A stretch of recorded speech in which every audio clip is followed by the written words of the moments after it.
Air coklat sedap sangat. Aku pelik lah. Kenapa ada orang suka air coklat sampai macam ni sekali? Sebabnya adik aku suka sangat dengan air coklat. Dan dia tak boleh berhenti minum air coklat. Masa kerja, masa tidur. Bahkan Captain America dia pun dia bagi air coklat. Padahal aku rasa air coklat tak sedap pun.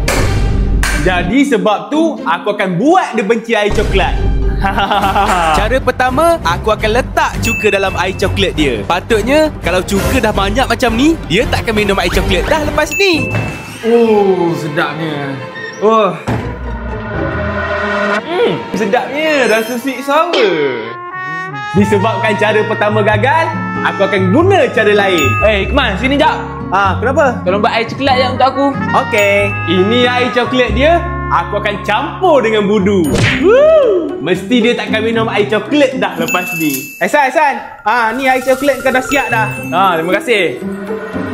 Sedapnya, pekatnya. Macam mana cara nak bagi dia benci air coklat?